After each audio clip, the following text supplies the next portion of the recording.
So there is a very common and mainstream idea that is usually associated with the Enlightenment thinkers that human beings could basically see the world through the facts, and we can take those facts and then deduce some actions from them and then orient ourselves based on those facts. But there is a very interesting model that challenges this idea head on. That model is actually called complexity management theory, and the name actually speaks for itself, as we will see in this exploration of those two opposing ideas. Now, what the mainstream Enlightenment view or model stipulates is that we as humans are, in essence, capable of deducing the facts from science or other mechanisms, and then after that, we can orient ourselves towards the fact. So the story usually goes that we could essentially start off with the facts, as we said, whether it's through science or other mechanisms. And then after that, we can deduce certain kinds of motivations. And then after those motivations, we can act in this world. And then the feedback loop keeps going.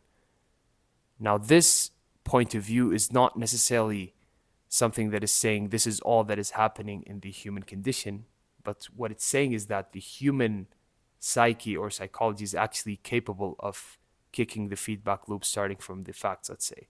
So this is almost like the mainstream view when it comes to seeing how we perceive the world as humans. Now, complexity management theory, which is the theory we're kind of exploring today, is actually challenging this idea head on.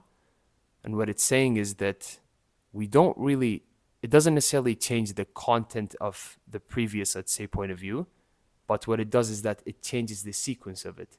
So the complexity management theory is saying that the world is so complex, there is a plethora of facts. We can't really start off with all the facts. So we have to start somewhere. Therefore, we actually start with some kind of motivation. So the way complexity management theory actually kicks off the feedback loop is that it starts with some kind of motivation, as we said, and that motivation could be an axiomatic experience, let's say. It's not necessarily taken from something specific, it's just a mix of internal and external, let's say, factors in a certain sense. So it's some kind of experience. So maybe it's hunger or thirst. And then after the motivation, there's the action, let's say. So you act upon this motivation. And then after this action, we perceive the world through a specific, let's say, lens. And then the feedback loop keeps going. Now, it's important to mention that there's not only one motivation for the human, let's say, lens, but there is almost like an infinite motivations that kind of war with each other all the time.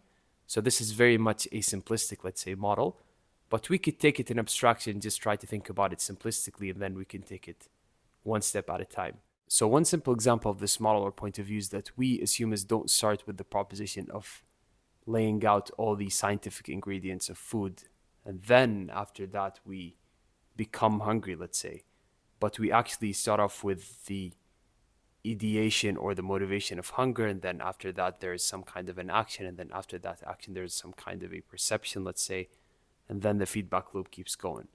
So it seems like more fundamentally the motivation starts as a first step, let's say, to investigate certain kinds of facts. Now, having laid the foundations for both of those models, it's really interesting to think about the consequences of espousing one model or the other.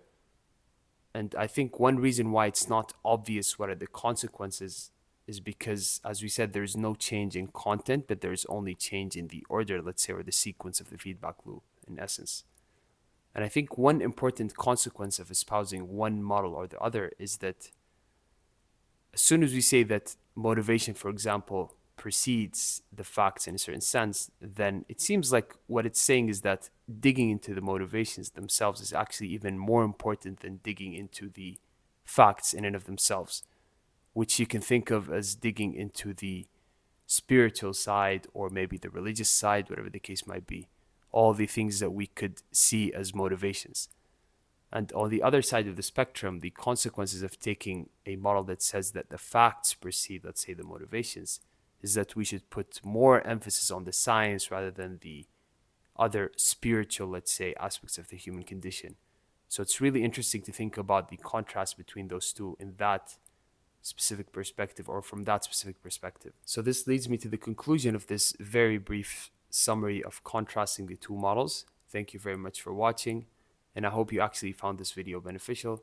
If you have any ideas or further thoughts, please leave it in the comments. Thank you very much for watching and see you next time.